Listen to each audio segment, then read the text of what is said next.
थियौँ हामीले। अब हामी अलिकति एक स्टेप अगाडि बढौँ।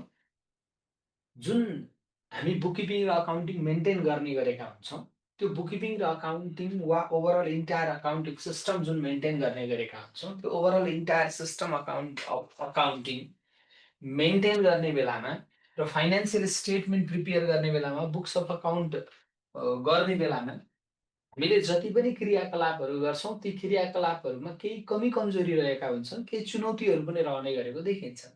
त्यसैले अकाउन्टिङका विकनेस वा च्यालेन्जेसहरू के रहेका हुन्छन् त भन्ने कुरा जान्न जरुरी हुन्छ।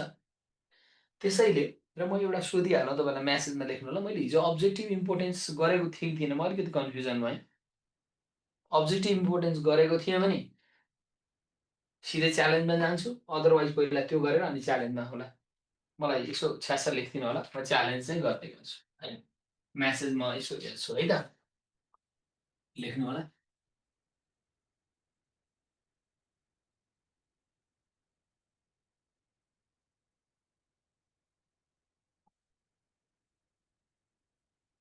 सो गरेको सर, ओके ओके। अकाउन्टिङ भएपछि मैले पक्कै पनि भनिहालेँ होला, बुककिपिङ पनि। त्यसो भए लेख्नु होला, लिमिटेशन्स अफ एन अकाउन्टिङ। लेखा वा लेखाविधिको के त कमजोरीहरू वा सीमाहरू भनेर भन्ने गरिएको पाइन्छ। अब म पहिला बुझौँ अनि त्यसपछि हेरौँ। हामीले के गर्छौँ भने नि, अकाउन्टिङ प्रोसेसमा अकाउन्टिङको जुन कामहरू हुन्छ, त्यो अकाउन्टिङ प्रोसेसमा हामीले हिजोको डेटालाई, हिजोको चित्रलाई सम्झना गर्नुभयो भने अकाउन्टिङमा हामीले के त भन्दा quantitative data, quantitative or monetary data, monetary डेटालाई मात्रै लिन्छौँ है भनेका थियौँ। त्यसो भए क्वालिटेटिभ डेटा वा नन मोनेटरी डेटा त छुट्यो नि त। त्यो डेटालाई त हामीले कभर गर्न सकेनौँ, त्यो डेटाको एनालाइसिस गर्न सकेनौँ, त्यो डेटालाई हामीले रेकर्ड गर्न सकेनौँ। एउटा लेखौँछ है, लेखौँ बुझाउँला मात्रै। त्यसै गरी फेरि त्यो डेटा लिँदा पनि, क्वान्टिटेटिभ डेटा लिँदा पनि के बेसमा लिन्छौँ त भन्दा हिस्टोरिकल भ्यालु, यो एउटा प्रिन्सिपल पनि छ हिस्टोरिकलको बेसमा। हिस्टोरिकल भ्यालुको बेसमा लिन्छौँ। जुन भइसकेको छ त्यो कुरालाई मात्रै कन्सिडर गर्ने गरेका हुन्छौँ। सम्भाव्यताको कुरालाई हेर्दैनौँ, अपर्च्युनिटी कस्टको कुरालाई हेर्दैनौँ। इकोनोमिक जुन कस्टमा चाहिँ यो डिफरेन्सका विषयमा यिनै विषयवस्तुसँग कुरा गरेका थियौँ हामीले। अब हामी अलिकति एक स्टेप अगाडि बढौँ। जुन हामी बुककिपिङ र अकाउन्टिङ मेन्टेन गर्ने गरेका हुन्छौँ, त्यो बुककिपिङ र अकाउन्टिङ वा ओभरअल इन्टायर अकाउन्टिङ सिस्टम जुन मेन्टेन गर्ने गरेका हुन्छौँ, त्यो overall entire system accounting maintain गर्ने बेलामा र फाइनेन्सियल स्टेटमेन्ट प्रिपेयर गर्ने बेलामा, बुक्स अफ अकाउन्ट गर्ने बेलामा हामीले जति पनि क्रियाकलापहरू गर्छौँ, ती क्रियाकलापहरूमा केही कमी कमजोरी रहेका हुन्छन्, केही चुनौतीहरू पनि रहने गरेको देखिन्छ। त्यसैले अकाउन्टिङका विकनेस वा च्यालेन्जेसहरू के रहेका हुन्छन् त भन्ने कुरा जान्न जरुरी हुन्छ।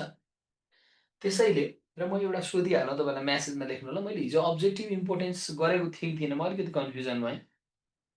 अब्जेक्टिभ इम्पोर्टेन्स गरेको थिएँ भने सिधै च्यालेन्जमा जान्छु, अदरवाइज पहिला त्यो गरेर अनि च्यालेन्जमा होला। मलाई यसो छ्यास्स लेखिदिनु होला, म च्यालेन्ज चाहिँ गर्दै गर्छु है। म्यासेज म यसो हेर्छु है त, लेख्नु होला।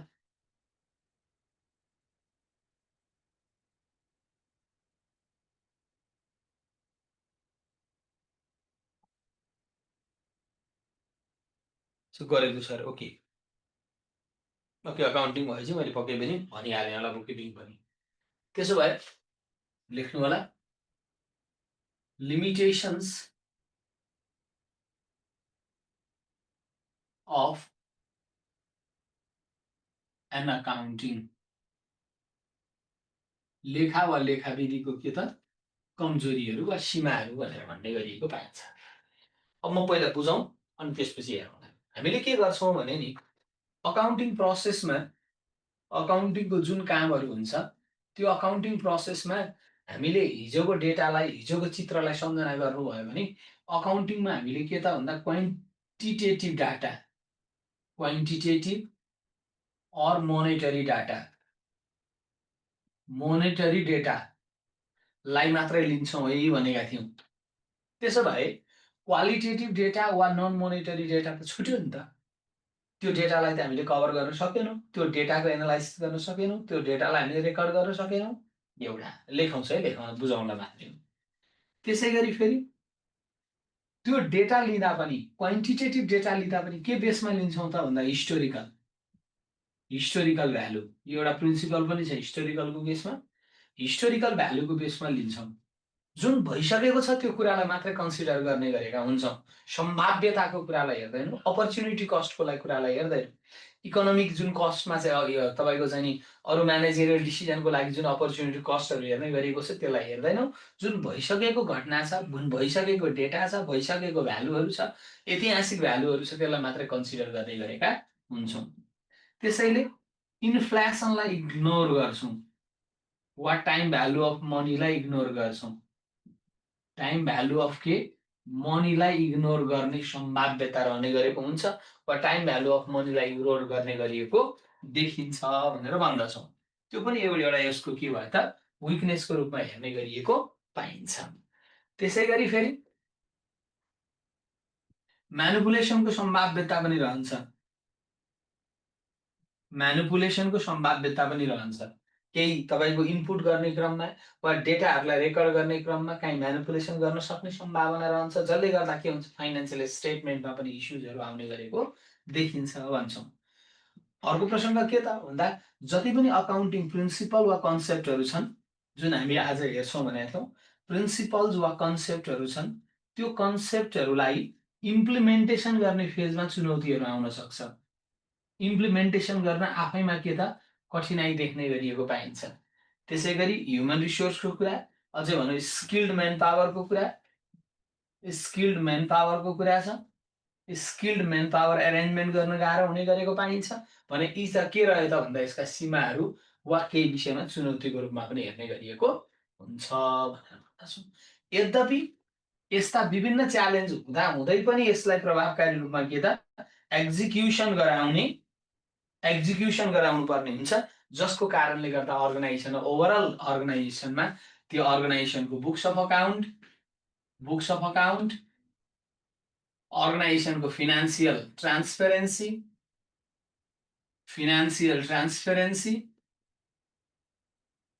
Reliability, budgetary control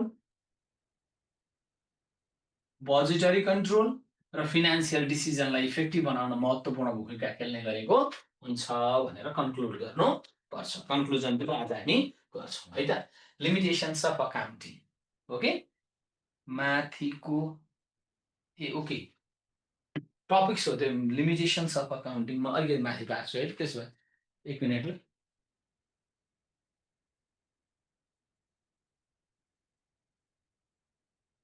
just minute है त।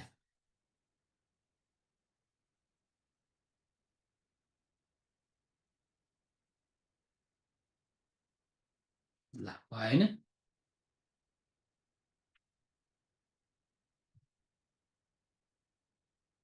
Okay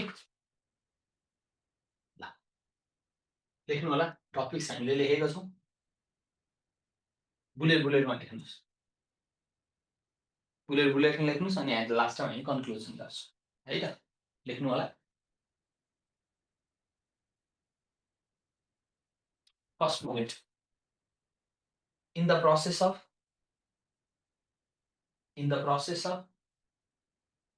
maintaining books of account,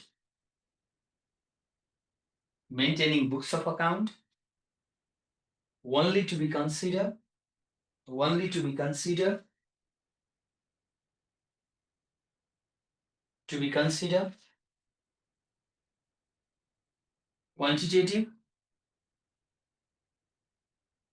quantitative or monetary data,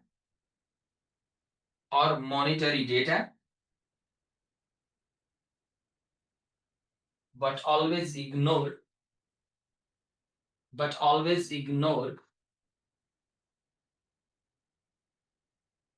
qualitative, ignoring भन्नु न, Ignoring qualitative or non-monetized data. Non-monetized data. Okay. Next bullet point लेख्नु होला. Next bullet point. It always consider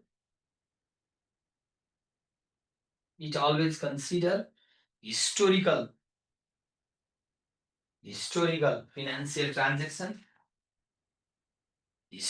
financial transaction, and value of event, and value of event,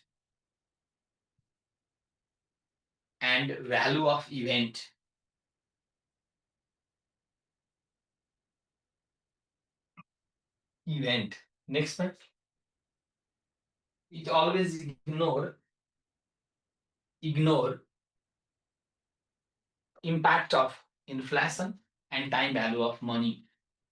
It always ignore impact of inflation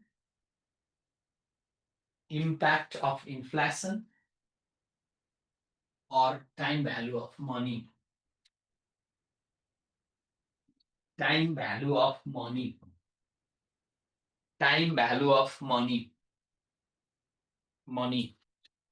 Okay, next one लेख्नु होला. There is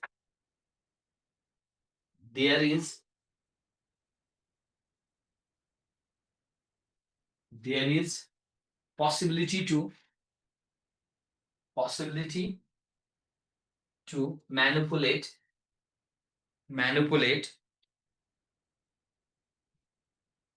in financial data in the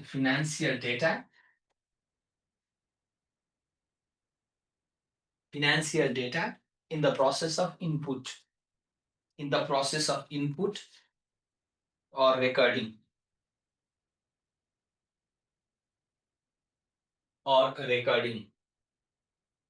Next one.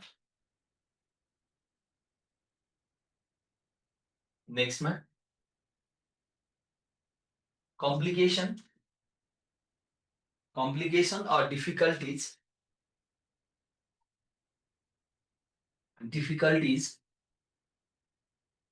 to coordinate and execute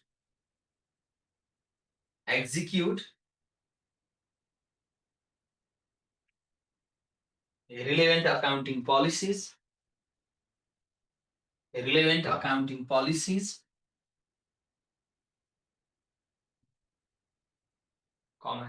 rules and principles as well.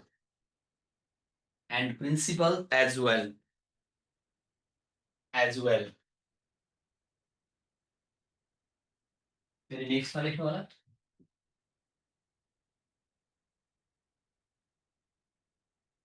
Lack of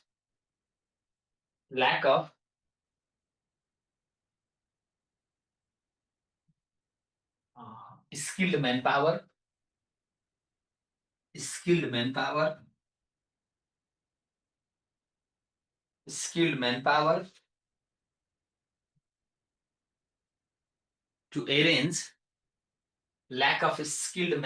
to arrange during the process of effective accounting system.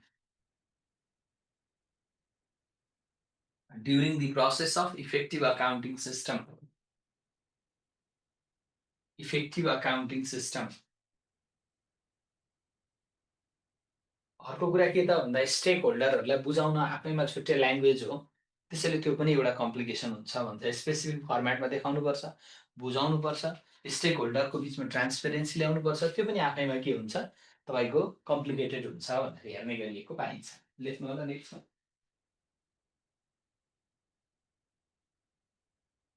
It may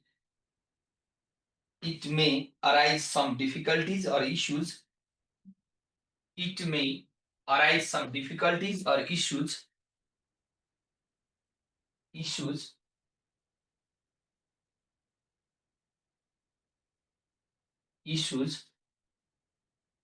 to maintain transparency,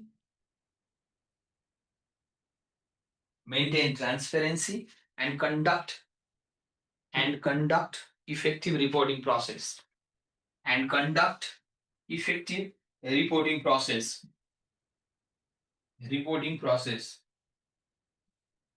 Effective reporting process. Okay. लास्टमा conclude गर्नुस्. लास्टमा कन्क्लुजनमा चाहिँ यो limitation वा च्यालेन्जेसको केसमा चाहिँ conclusion गर्दाखेरि के पोजिटिभ एस्पेक्टबाट कन्क्लुजन गर्नुपर्छ है.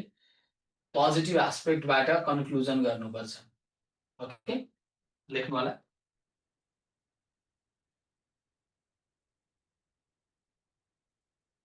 कन्क्लुजन भनेर अन्डरलाइन दिनु होला.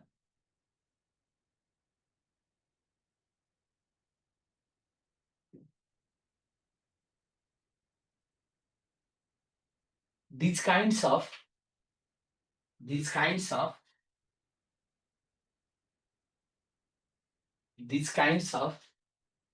weakness,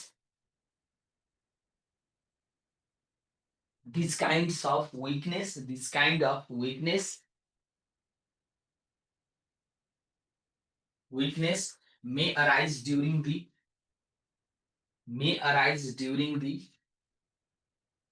process of accounting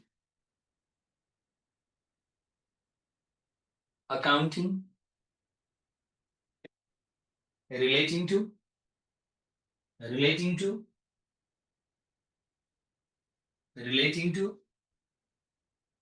preparing books of account or financial statement. Relating to preparing books of account or financial statement.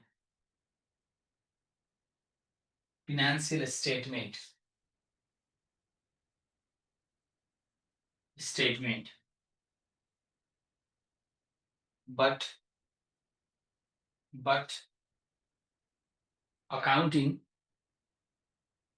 accounting is an essential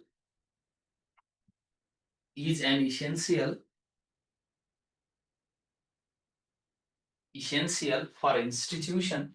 So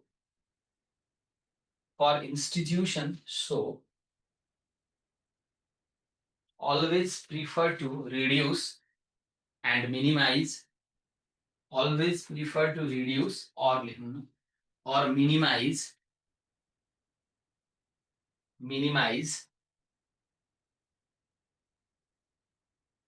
those weakness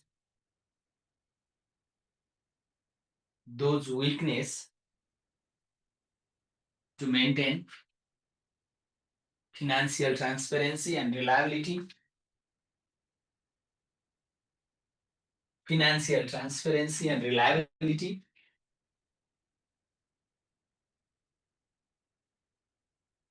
In institution.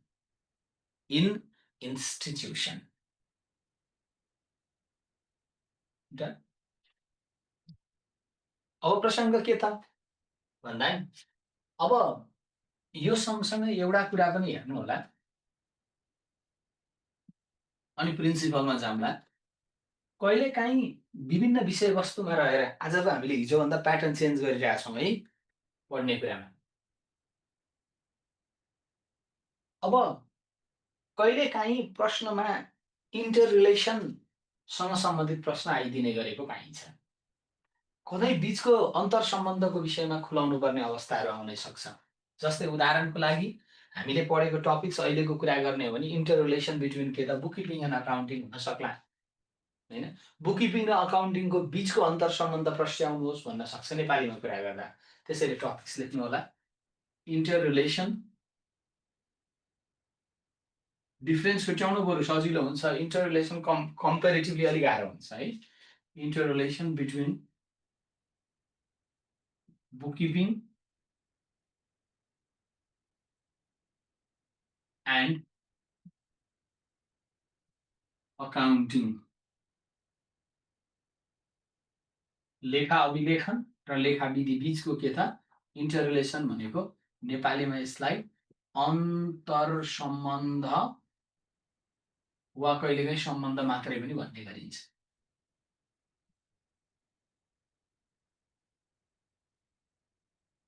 अन्तर सम्बन्ध, interrelation between bookkeeping and accounting.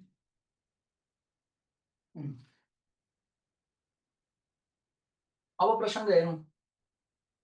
अब यसरी लेख्दाखेरि नि क्वेसनको answer दिँदा हामी दुईटा बीचको अन्तर सम्बन्ध लेखिरहेका छौँ भने पहिला फर्स्टमा सर्ट डेफिनेसन अफ बुककिपिङ, जुनसुकै चाहे दुईटा चिजको तपाईँले इन्टररिलेसन गर्दै हुनुहुन्छ भने एउटा सेन्टेन्समा के गर्ने, तपाईँको डिफाइन गर्ने, कसलाई, बुककिपिङलाई। ठिक छ, यो त हामीले गरि पनि रहेको छौँ हैन त। अर्को फेरि बुलेटमा सर्ट डेफिनेसन अफ अकाउन्टिङ, सर्टमा अर्को के गर्ने, अकाउन्टिङलाई डिफाइन गरिदिने। यहाँसम्म ठिक छ। अब इन्टररिलेसनका कुरालाई गर्ने हैन। Bookkeeping and the accounting both are differ but these are interrelated with each other due to following reason भनेर लेख्नु पर्यो। त्यसो भए अब बुलेट, ठिक छ। अब के कारण हुन सक्छ त भन्ने र यो हेर्नको लागि लजिकल अलिकति तपाईँले बुझ्नुपर्ने हुन्छ। यो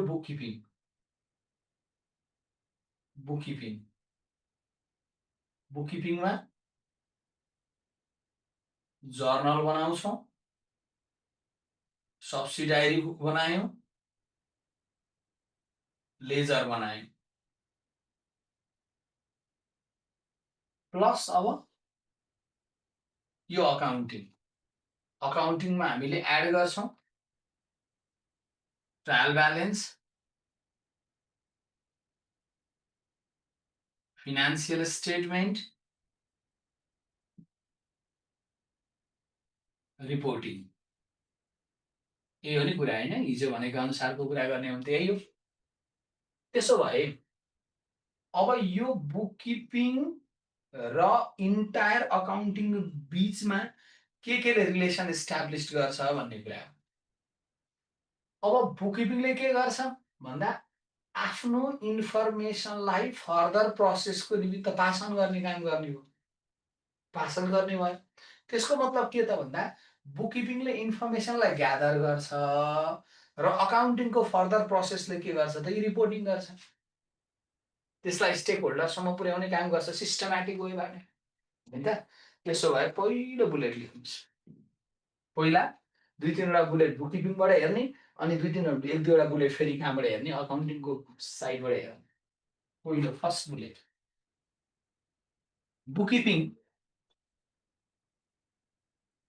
बुककिपिङ पहिलो बुलेट है। बुककिपिङ always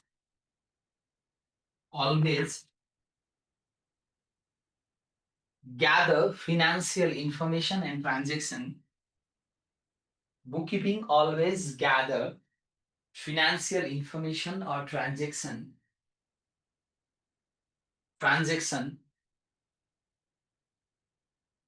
in the process of accounting. In the process of accounting, comma you know that. Okay. Next बुलेटमा बुककिपिङले के गर्छ त भन्दा बुक्स अफ अकाउन्टलाई मेन्टेन गर्ने भयो। बुक्स अफ अकाउन्टहरू प्रोपर रूपमा आर्थिक कारोबारलाई भेरिफाई गरिदिन्छ, आर्थिक कारोबारलाई अप्रुभ गर्छ, फर के त भन्दा फर्दर प्रोसेस वा स्टेटमेन्टको लागि ब्याकअप तयार गर्छ। नेक्स्टमा लेख्नु होला। बुककिपिङ always provide fundamental basis. Bookkeeping always provide fundamental basis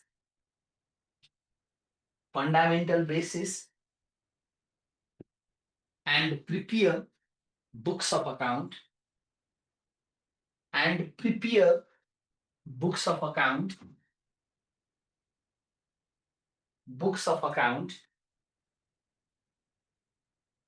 that support to further process of accounting, that support to further process of accounting.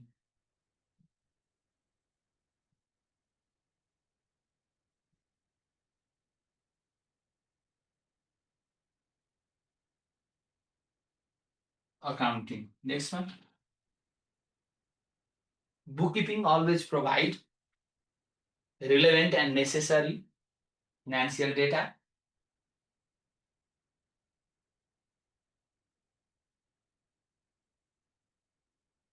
Relevant and necessary financial data to prepare financial statement or report. To prepare financial statement or data. Sorry, report. Financial statement or report.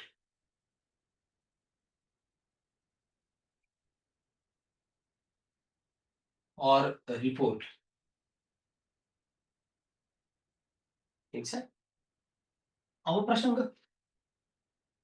अब यहाँ अकाउन्टिङको तर्फबाट हेरौँ अकाउन्टिङले के गर्छ त भने बुककिपिङले जुन इन्फर्मेसनहरूलाई gather गर्छ बुक्स अफ अकाउन्टहरू मेन्टेन गर्छ जबसम्म त्यो इन्फर्मेसनहरूलाई सेयर होल्डरसँग पुर्याइँदैन तबसम्म त्यो इन्फर्मेसन ग्यादर गरेको केही पनि औचित्य हुँदैन त्यसैले त्यसको जति पनि बुक्स अफ अकाउन्ट मेन्टेन गरेको छ त्यसको कामलाई जस्टिफाई गर्ने काम चाहिँ कसले गर्छ त फेरि तपाईँको चाहिँ अकाउन्टिङको फर्दर प्रोसेस फाइनेन्सियल स्टेटमेन्टहरू प्रिपेयर गरेर फिनान्सियल रिजल्टहरू निर्धारण गर्ने कामको कारणले गर्छ अदरवाइज त्यो बुक्स अफ अकाउन्ट मात्रै मेन्टेन गरेर त्यसको अर्थ केही पनि हुँदैन त्यसको युज केही पनि हुँदैन त्यसको चाहिँ इफेक्टिभनेस काहीँ पनि देखिँदैन त्यसैले गर्दा नेक्स्ट बुलेटमा लेख्नु होला accounting always justify accounting always justify the function of bookkeeping.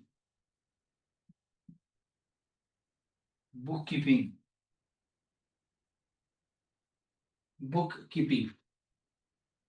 comment.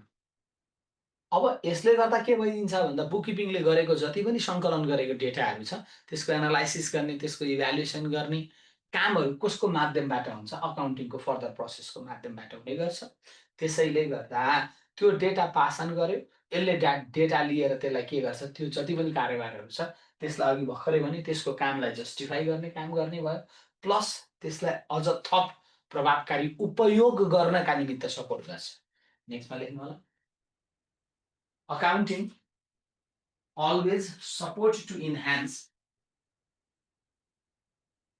accounting always support to enhance utility of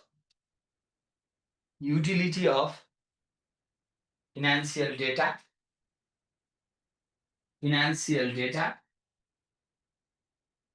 which are gathered in the process of bookkeeping which are gathered in the process of bookkeeping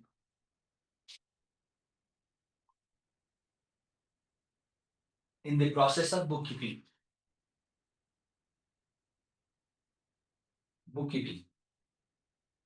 अब ultimately कुरा त्यसो भए के हो त भन्दा नि बुककिपिङ र अकाउन्टिङको फर्दर जति पनि एक्टिभिटिजहरू छ एनालाइटिकल एक्टिभिटिजहरू त्यो सबैको माध्यमको कम्बाइन्ड इफोर्टबाट के हुन्छ ओभरअल अर्गनाइजेसनको फिनान्सियल स्टेबिलिटी मेन्टेन छ भन्छ एन्ड ग्रोथ पनि भनौँ नेक्स्ट बुलेटमा लेख्नु होला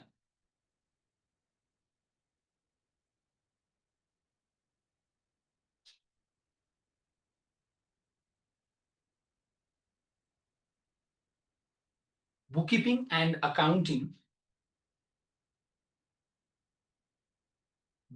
and accounting both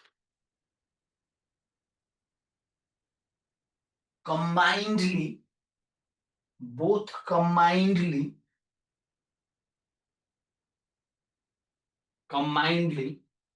establish financial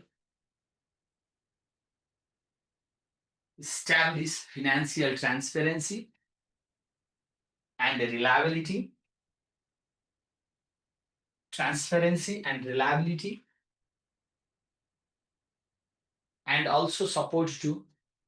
and also support to institutional stability and growth. Institutional stability and growth. And growth. Last one, in conclusion,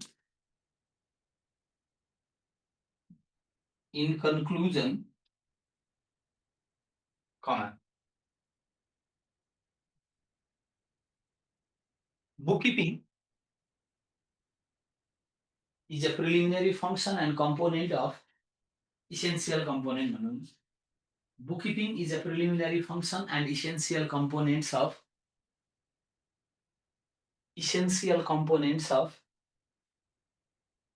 accounting system,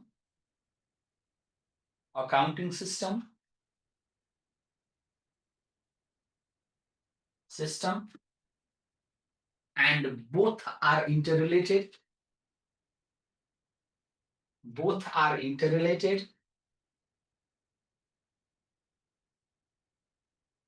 due to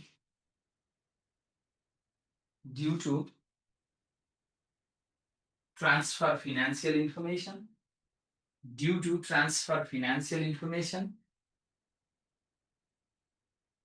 comma, financial information, comma, compensation of each other,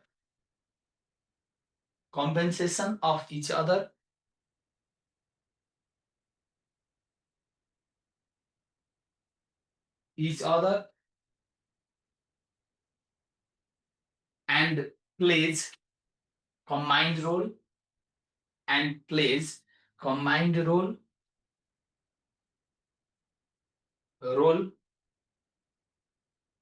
to maintain financial stability and growth.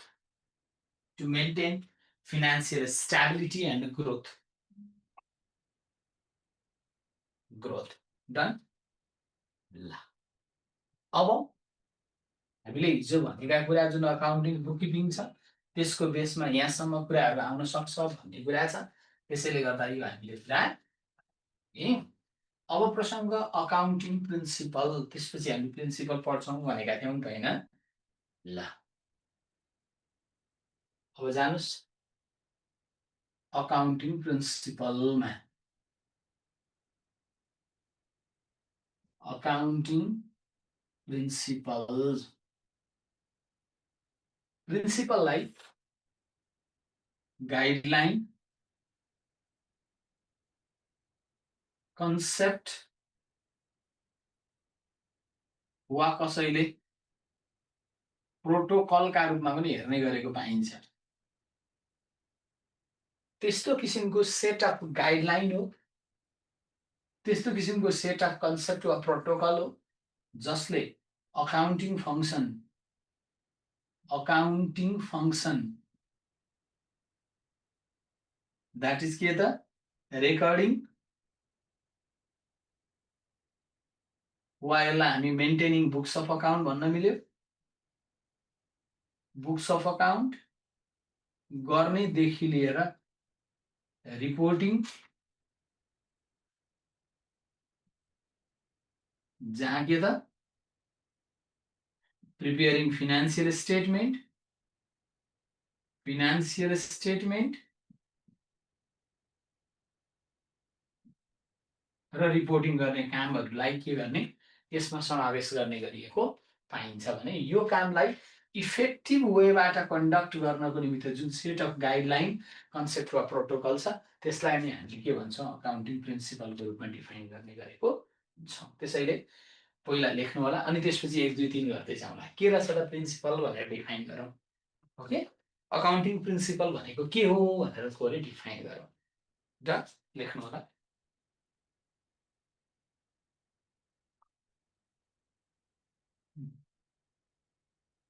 Accounting principle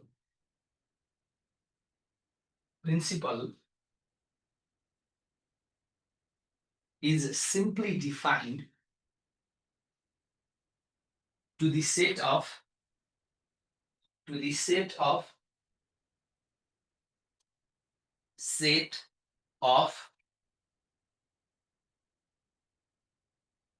guidelines,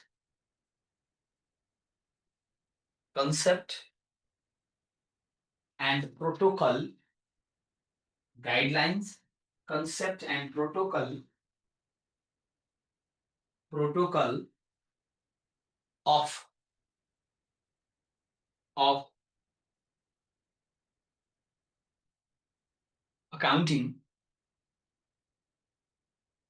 accounting that helps to establish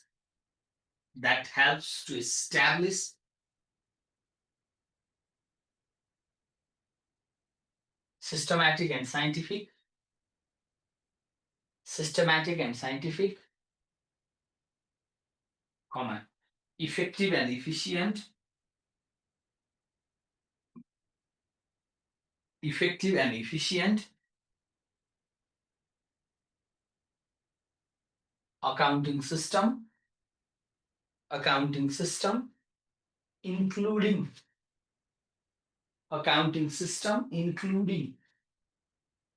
preparing books of account and financial statement. Preparing books of account and financial statement. Preparing books of account and financial statement. Statement. Okay? अब के principal हुन्छ त भन्ने कुरा थाहा पाउनु पर्यो। त्यसो भए नेक्स्ट बुलेटमा लेख्नु होला। Following are the major principles. Following are the major principles which can also be known as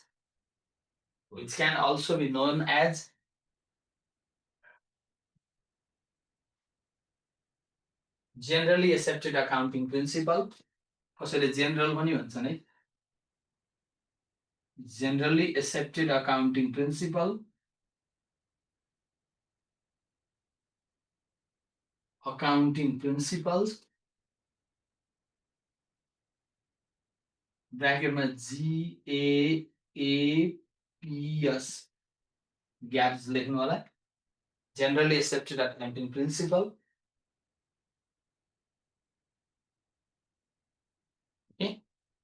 त्यसो भए के त भन्ने कुरा हो।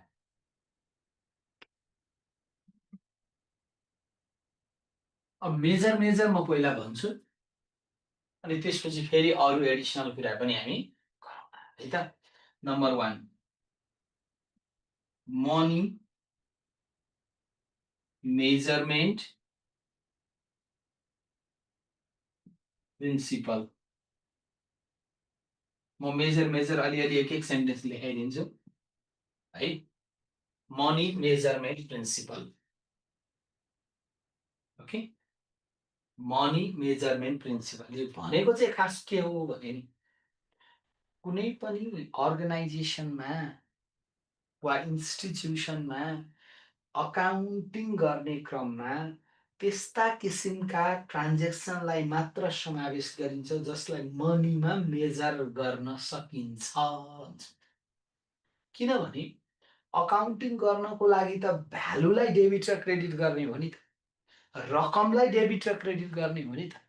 त्यसैले जबसम्म रकम आउँदैन त्यो पनि सिंगल करेन्सीमा, सिंगल करेन्सी भनेको यदि हामी नेप्लिज रुपिजमा चाहिँ accounting books of account maintain गर्दैछौँ भने युएस डलरमा भएको कारोबारलाई पनि नेप्लिज करेन्सीमा, आइएनआरलाई पनि नेप्लिज करेन्सीमा, तपाईँको चाहिँ नि थाइल्यान्डको करेन्सी छ भने पनि त्यसलाई के त थाइ भाटलाई पनि त्यो चाहिँ नि तपाईँको के त भन्दा नेप्लिज करेन्सीमा, अस्ट्रेलियन डलरलाई पनि नेप्लिज करेन्सीमा ल्याउनु पर्ने हुन्छ जहाँ जहाँ कारोबार गरेको छु अरू कुनै करेन्सीमा छ भने पनि। त्यसो भए के बुझ्नु पर्यो भन्दा त्यस्तो किसिमको फिनान्स, त्यस्तो किसिमको ट्रान्जेक्सनलाई मात्र अकाउन्टिङमा कन्क्लुड गरिन्छ, त्यस्तो किसिमको अकाउन्ट राख्ने गरिन्छ जसलाई हामीले मनीमा मेजर गर्न सक्छौँ भनेर भन्दछु। ठिक छ, लेख्नु होला। एक सेन्टेन्स लेखाइदिन्छु है। In the process of accounting,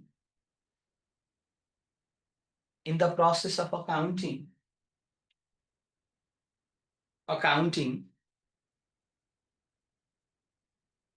must be considered must be considered those transaction or activities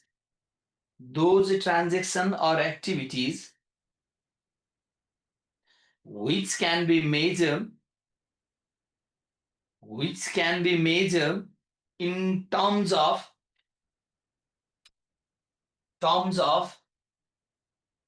monetary in terms of money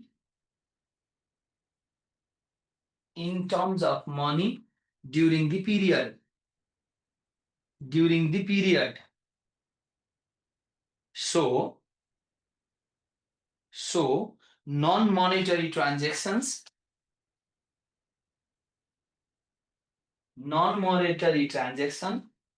not to be recorded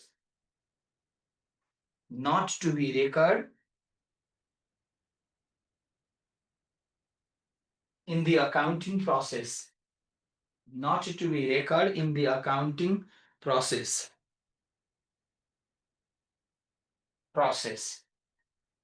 Okay.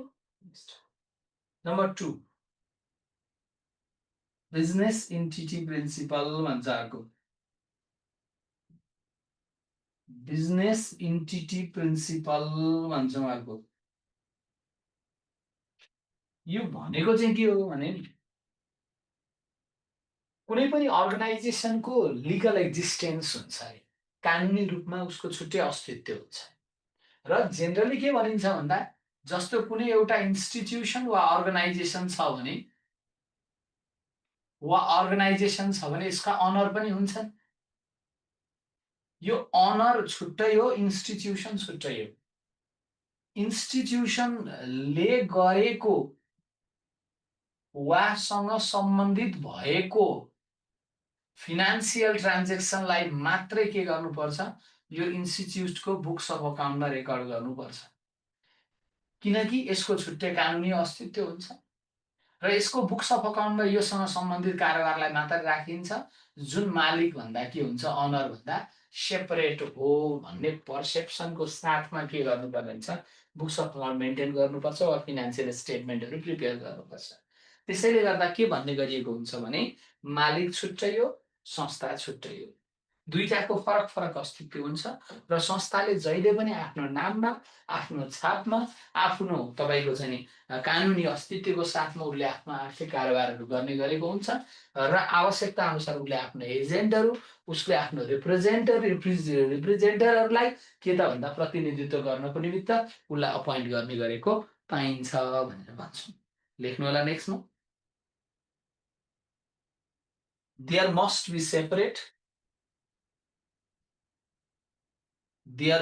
be separate between honor and institution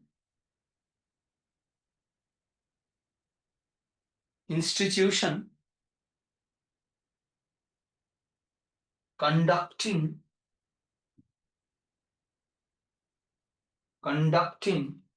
business activities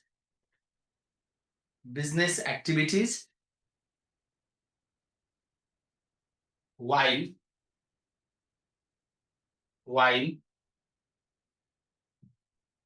preparing books of account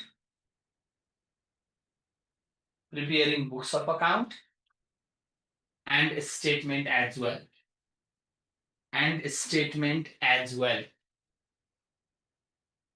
due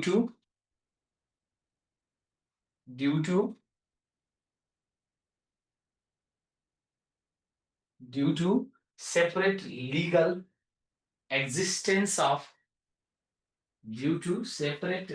existence of an institution separate legal existence of institution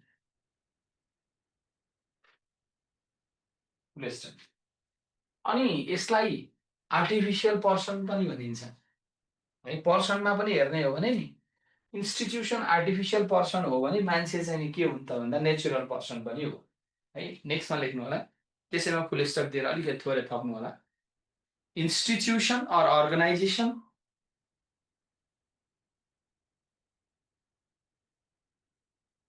is artificial entity, say artificial person, is artificial person,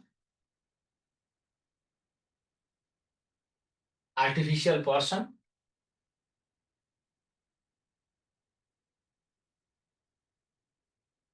person, and and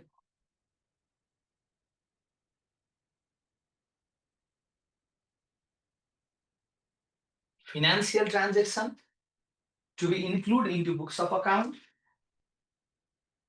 financial transaction to be included into books of account, financial transaction to be included into books of account, that conduct by institution, that conduct by institution, institution in its own name, OWN, in its own name.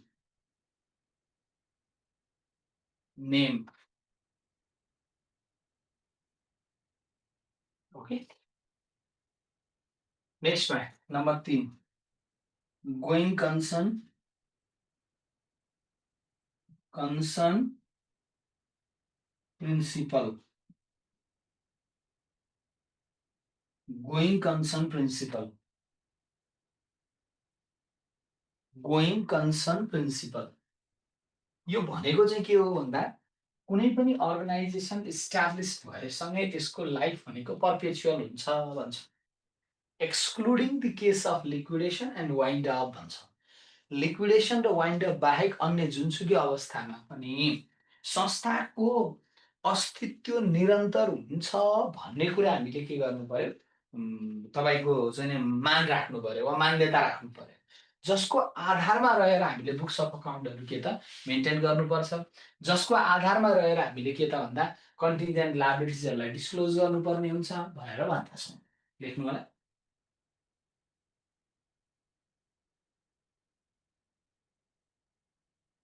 लेख्नु होला। In the process of accounting, need to assume perpetual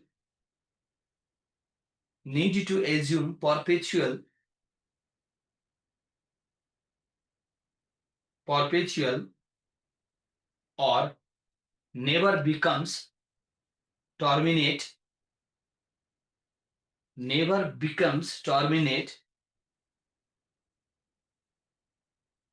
due to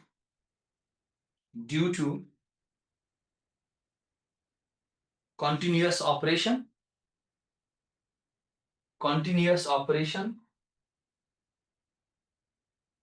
of institution or due to continuous operation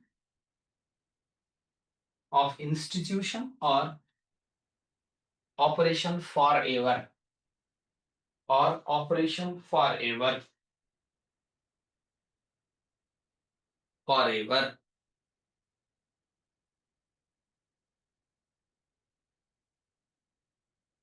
ठीक छ। Next number 4 number 4 accounting period principle. Number 4 accounting period principal.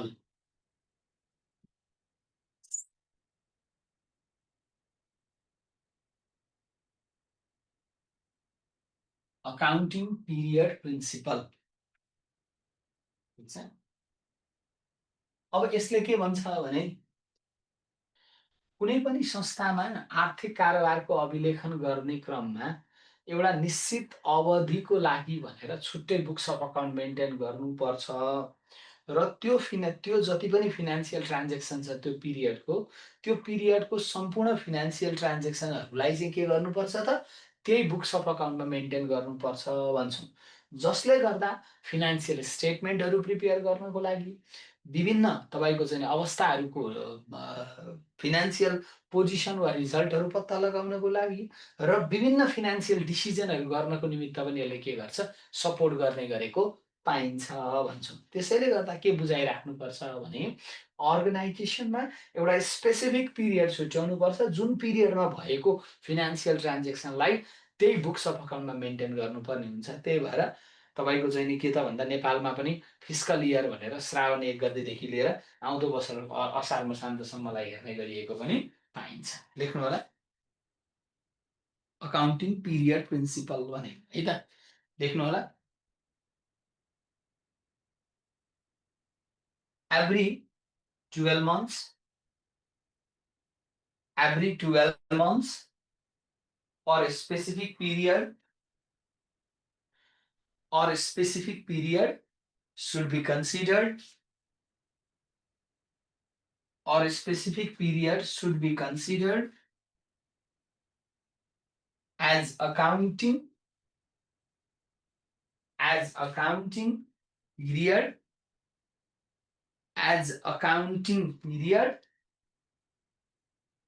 or fiscal year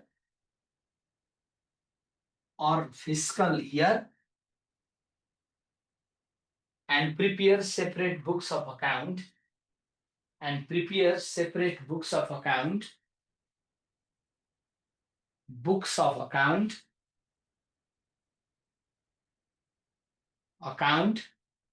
to maintain record of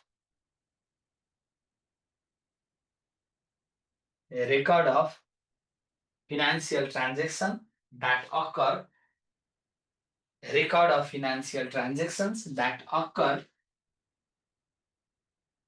during such period.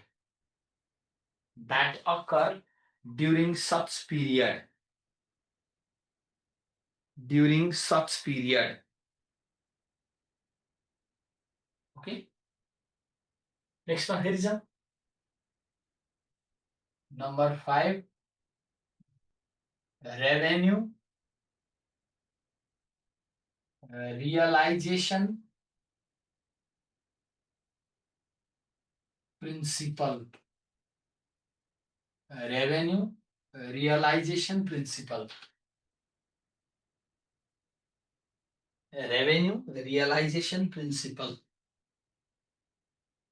अब यसले चाहिँ के भन्छ भने नि, कुनै पनि अर्गनाइजेसनमा वा अर्गनाइजेसन नभने पनि फिनान्सियल ट्रान्जेक्सनमा एउटाको खर्च एउटाको के हुन्छ अरे आम्दानी हुन्छ, अर्कोको भन्ने पनि गरिएको पाइन्छ। सँगै के भन्ने गरिएको हुन्छ, सरी म्याचिङ प्रिन्सिपल हो। के अरे कुनै पनि अर्गनाइजेसनमा दुई प्रकृतिको नेचरको एक्टिभिटिज वा ट्रान्जेक्सन हुन्छ। एउटा रेभेन्यू नेचरको हुन्छ, एउटा क्यापिटल नेचरको हुन्छ। र बुक्स अफ अकाउन्टमा इन्कम वा एक्सपेन्सेस देखाउने क्रममा रेभेन्यू नेचरको एक्टिभिटिजलाई मात्रै देखाउनुपर्छ, क्यापिटल नेचरको एक्टिभिटिजलाई होइन भनेर पनि भन्ने गरिन्छ। साथै इन्कमको रूपमा ट्रिट गर्दा रेभेन्यू नेचरको रिसिभलाई मात्रै ट्रिट गर्नुपर्छ भन्छ। जस्तै म यहाँ पहिला हेरिहालौँ अनि बुझ्न सजिलो हुन्छ। रिसिभ दुईटा नेचरको हुन्छ अरे, एउटा रेभेन्यू नेचरको होइन, अर्को क्यापिटल नेचरको हुन्छ अरे। क्यापिटल नेचरको भनेको के हो भन्दा sale value of fixed asset, borrowed fund,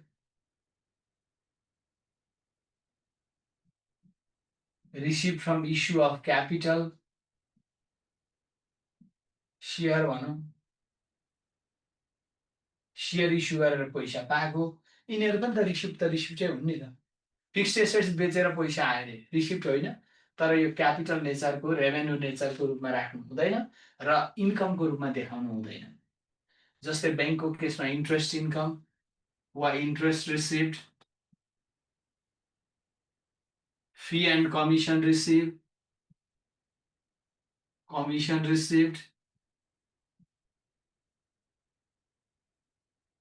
यिनीहरूलाई के त रेभेन्यू नेचरको रिसिप्ट भनेर भनिन्छ। यिनीहरूलाई चाहिँ इन्कमको रूपमा रिकग्नाइज गर्न पाइयो, यिनीहरूलाई चाहिँ इन्कमको रूपमा रिकग्नाइज गर्न पाइँदैन भनेर भन्ने गरिएको छ। लेख्नु होला। In the process of recognize in the process of recognize income or received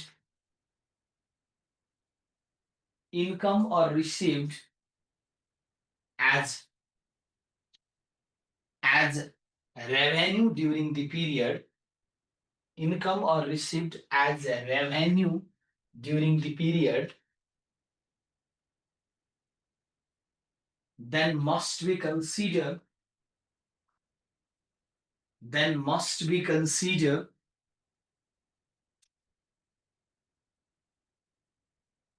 revenue nature of receipt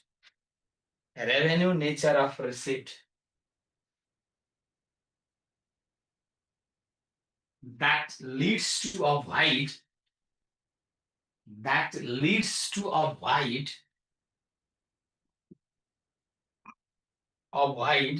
treated as income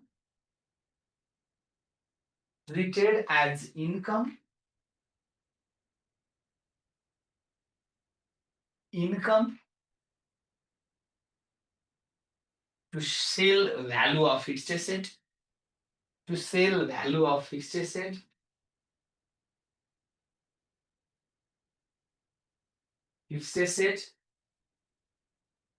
received fund by issuing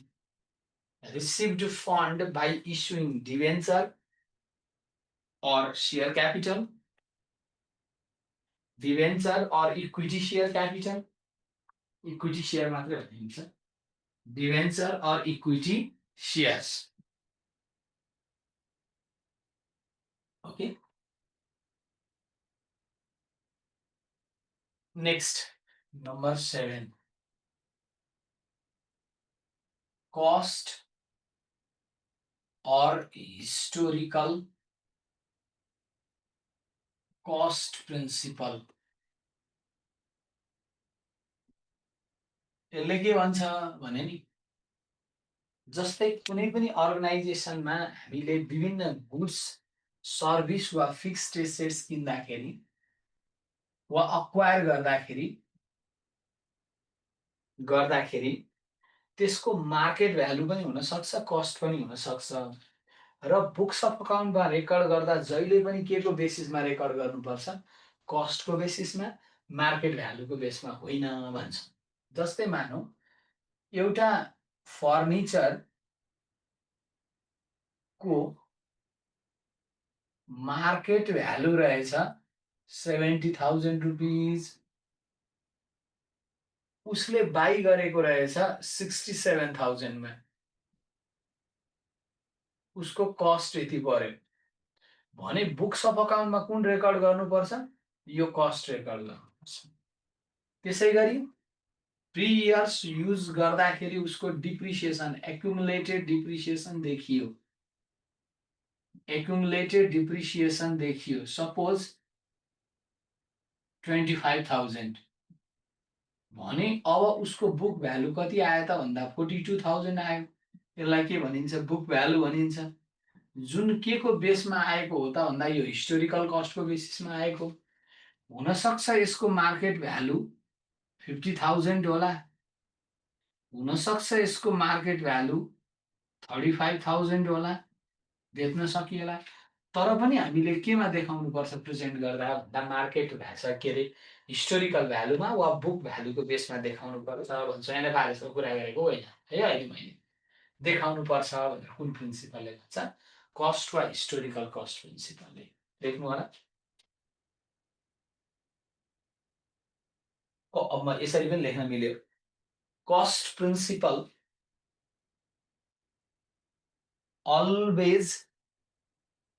always guided, cost principle always guided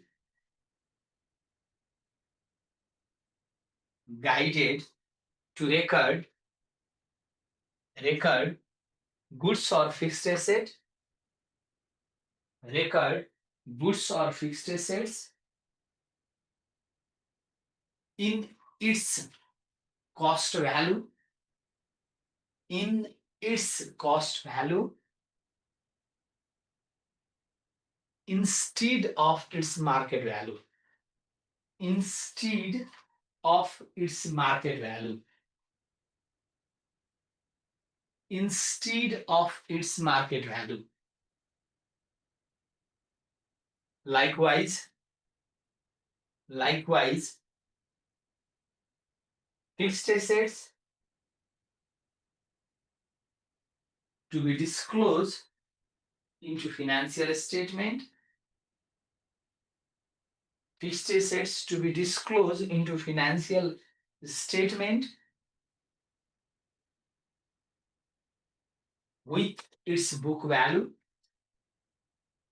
with its book value, which derived from its cost value, which derived from its cost value. It's a next one, 6 1 7 1 matching principle,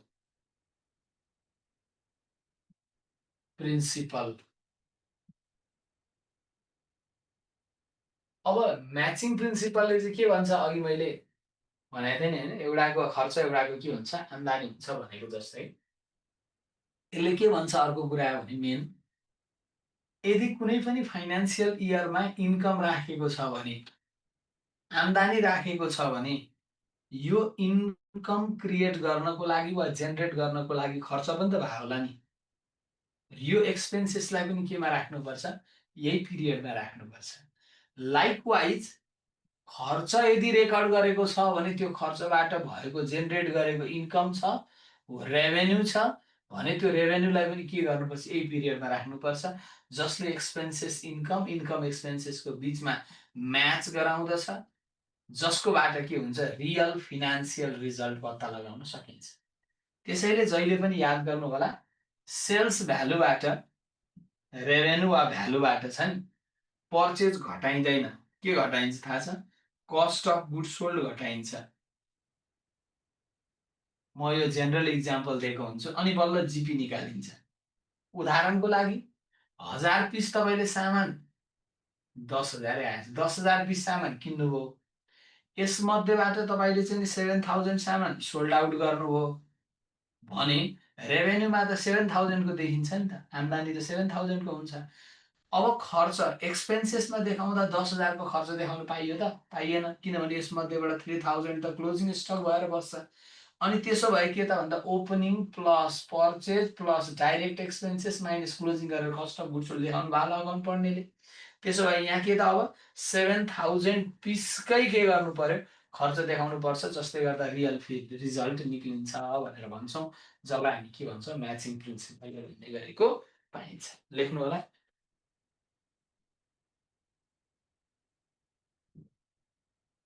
In the process of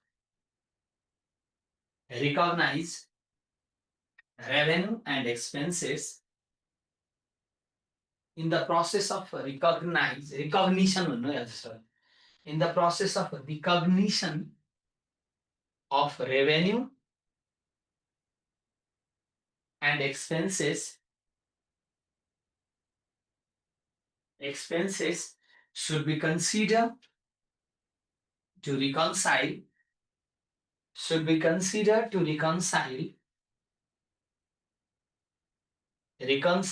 between income and expenses,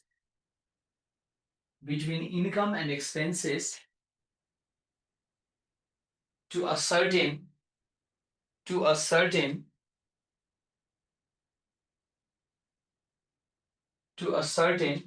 accurate value of financial result, to ascertain accurate value of financial result, वा यसैलाई maintaining के त accuracy in financial result भन्दा पनि पाइन्छ है, financial value of financial result, full stop। In this case, in this case,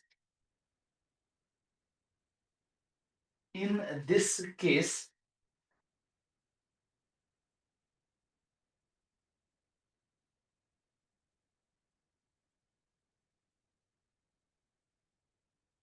in this case, revenue for the period always prefer to recognize, always prefer to recognize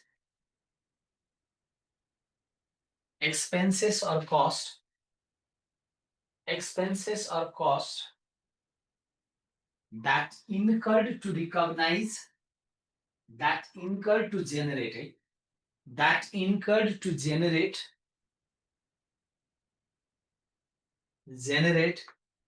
such revenue or income, incurred to generate such revenue or income, or income, income. Please. Ready?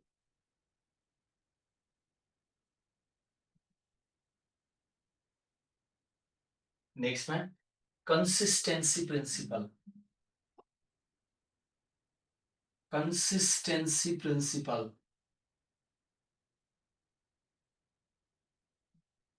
Principle. अब यो consistency प्रिन्सिपलले चाहिँ के भन्छ भन्दा अकाउन्टिङका विभिन्न मेथडहरू, फर्म्याटहरू, जुन हामी financial स्टेटमेन्टको फर्म्याटहरू, अकाउन्टिङका method वा प्रिन्सिपलहरू फलो गर्छौँ नि, त्यो same similar format, similar method, similar प्रिन्सिपलहरू पिरियड टु पिरियड फलो गर्नुपर्छ। उदाहरणको लागि यदि कुनै फिनान्सियल इयरमा, यदि कुनै फिनान्सियल इयरमा FY1, FY2, FY3, FY4 यसरी फिनान्सियल इयरमा यदि WDB मेथड डिप्रिसिएसन युज गरेछ भने यही method period to period use गर्नुपर्छ भनेर भन्ने गरेको पाइन्छ। यदि NFRS को फर्म्याट युज गरेको छ भने पिरियड टु पिरियड त्यही युज गर्नु पर्यो। बेटर प्रेजेन्टेसनको लागि यदि अर्को कुनै मेथड युज गर्न पाइँदै नपाइने होइन, तर बेटर प्रेजेन्टेसन हुनुपर्छ र सँगै नोट्स टु अकाउन्टमा उल्लेख गरेको हुनुपर्छ। सामान्यतया एउटै नीति, एउटै विधि, एउटै डिजाइनलाई के गर्नुपर्छ, प्रेस्क्राइब गरेर सोही अनुसारको के गर्नुपर्छ, अकाउन्टिङ गर्ने, सोही अनुसारको फिनान्सियल स्टेटमेन्ट बनाउनुपर्छ जसले कन्सिस्टेन्सी मेन्टेन गर्न सकोस् भन्ने गरिएको। लेख्नु होला। In the prospect of consistency principle, in the prospect of consistency principle, always prefer to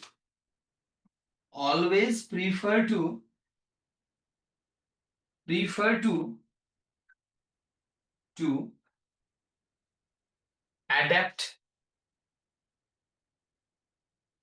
similar format of financial statement, adapt similar format of financial statement,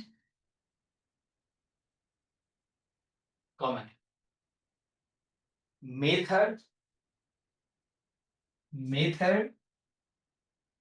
of computation,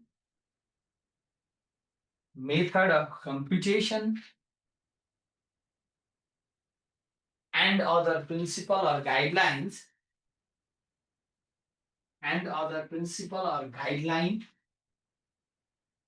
in period to period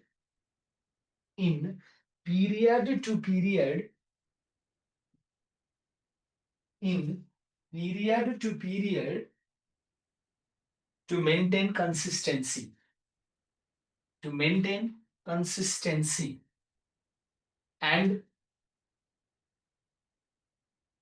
and effective presentation.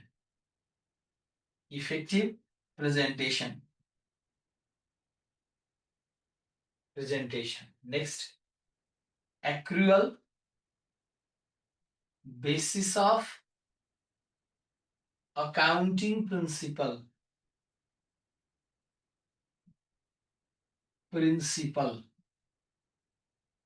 Accrual basis of accounting principal.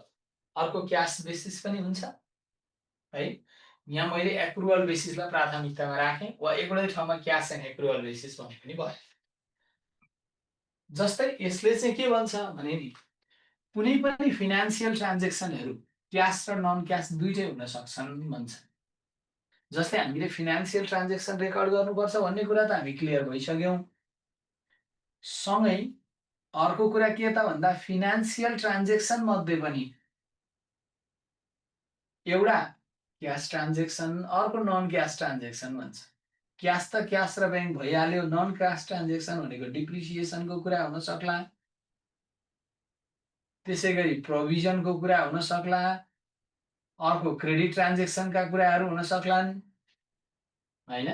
हो, यस्ता विभिन्न किसिमका non cash ट्रान्जेक्सनहरू पनि हुन्छन्। Cash बेसिसले चाहिँ के भन्छ, क्यासको ट्रान्जेक्सनलाई मात्र रेकर्ड गर्नु, नन क्यास ट्रान्जेक्सनलाई रेकर्ड नगर्नु भन्छ। तर एक्रुअल बेसिस अफ अकाउन्टिङले के भन्छ, क्यास ट्रान्जेक्सन त रेकर्ड गर्नु पर्यो नै, सँगसँगै नन क्यास ट्रान्जेक्सनलाई, नन क्यास फिनान्सियल ट्रान्जेक्सनलाई पनि के गर्नुपर्छ, रेकर्ड गर्नुपर्छ। त्यसैले एक्रुअल बेसिस अफ अकाउन्टिङको बेसमा डिप्रिसिएसन प्रोभिजनहरूलाई चार्ज गर्ने गरिएको पाइन्छ र चार्ज गर्नु पनि पर्छ भनेर भन्ने गरिएको छ। देख्नु होला, accrual basis of accounting, accrual basis of accounting always prefer to record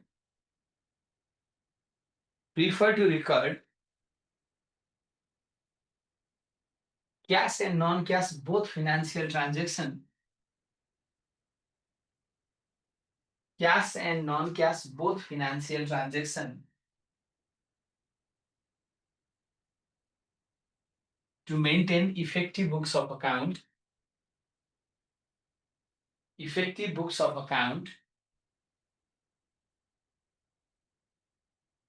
full stop. So all financial transaction,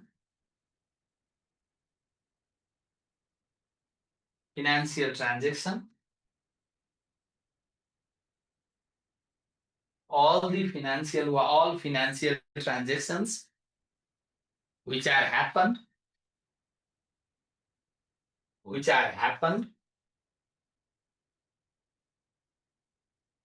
in a specific period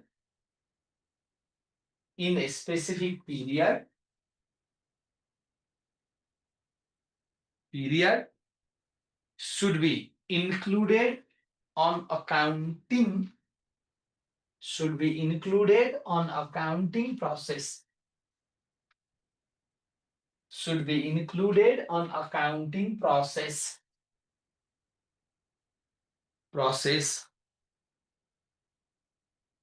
which defined as fundamental rules of accrual basis of accounting,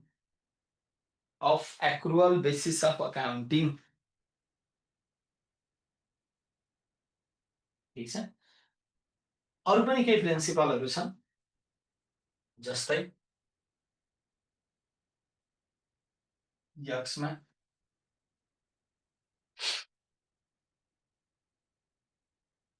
full disclosure principal,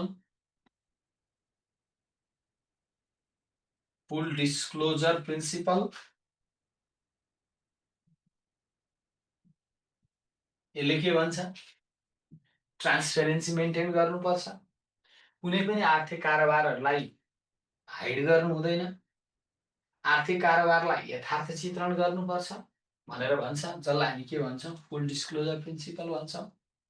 अब म थोरै एउटा दुईटा कुरा थपिदिन्छु। त्यसै गरी मेटेरियालिटी principal,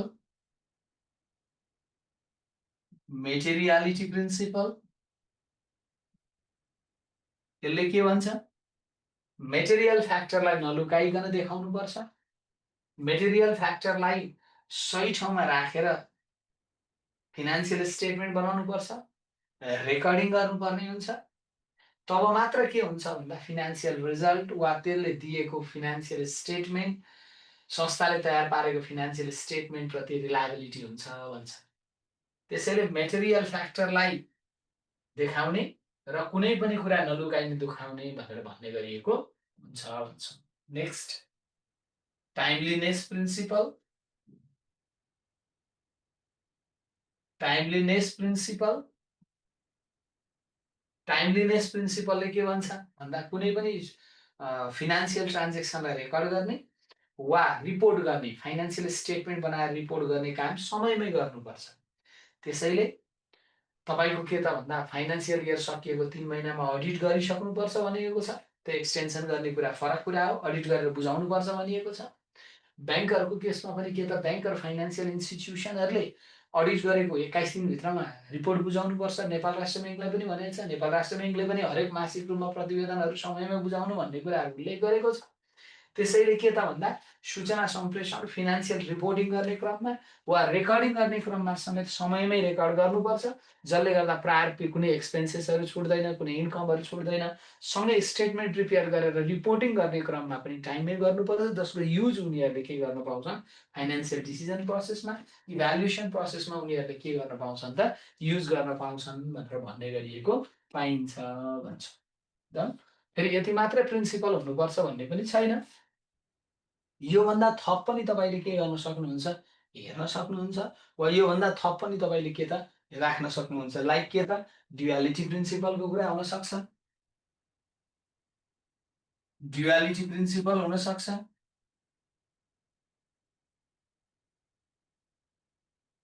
भनेको हरेक आर्थिक कारोबार डबल इन्ट्री सिस्टमको माध्यमबाट वा डबल इन्ट्री सिस्टमको रुल्सको बेसिसमा के गर्नुपर्ने हुन्छ, रेकर्ड गर्नुपर्ने हुन्छ है। ती कुराहरूलाई हेर्ने गरिएको पाइन्छ भन्छौँ। त्यही भएर each and every financial transaction to be recorded into debit and credit both side with equal effect भनेर भन्ने गरिएको पाइन्छ। कसैले मलाई लेखिरहनु भएको थियो, सर गोइङ कन्सर्न प्रिन्सिपल र बिजनेस इन्टिटी प्रिन्सिपल एकपल्ट भनिदिनु न भनेर अघि लेखिरहनु भएको थियो। पहिला सकाउँ भन्ने हिसाबले म चुप्प लाएर यता गर्दै गरेँ। गोइङ कन्सर्न प्रिन्सिपल भनेको के हो भने नि इन्स्टिट्युसनको लाइफ, इन्स्टिट्युसनको एक्जिस्टेन्स पर्पेचुअल हुन्छ, सधैँ रहिरहन्छ भनेको।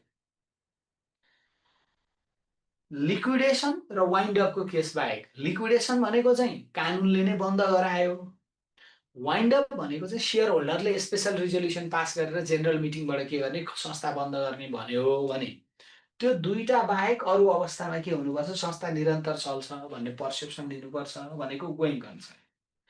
बिजनेस इन्टिटी भनेको चाहिँ के हो भन्दा बिजनेस व्यवसायको वा संस्थाको अस्तित्व छुट्टै हुन्छ, किनभने मालिक छुट्टै हो, संस्था छुट्टै हो, मालिक भन्दा संस्था फरक हुन्छ। त्यसैले संस्थाको बुक्स अफ अकाउन्ट मेन्टेन गर्दा संस्थाले गरेको कारोबारलाई मात्रै अभिलेख गर्नुपर्छ भने मालिकले पर्सनल एक्सपेन्सेस गरेको छ भने त्यो बुक्स अफ अकाउन्टमा रेकर्ड गर्नु हुँदैन भने। डन। यहाँ हामीले बेसिक अकाउन्टिङका केही कुराहरू, अकाउन्टिङको कुरा, बुककिपिङका कुरा, यसका प्रिन्सिपलका कुरा, यसका अब्जेक्टिभ इम्पोर्टेन्सका कुरा, यसका प्रोसेसका कुराहरू, बुककिपिङ अकाउन्टिङका डिफरेन्सका कुराहरू, यसका इन्टर रिलेसनका कुराहरू, त्यसै गरी अकाउन्टिङ प्रिन्सिपलका कुरा, लिमिटेसन्स, अकाउन्टिङको लिमिटेसन्सका कुराहरू थिए।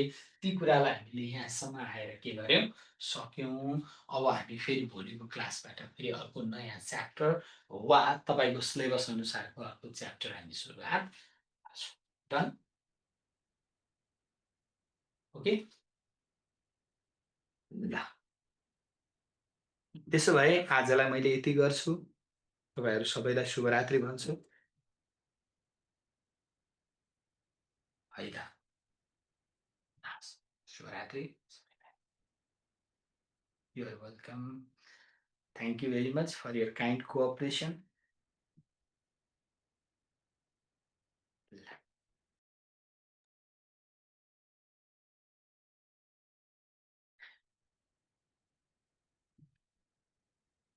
मैले लेखाकालाई नोट मान्नु होला है।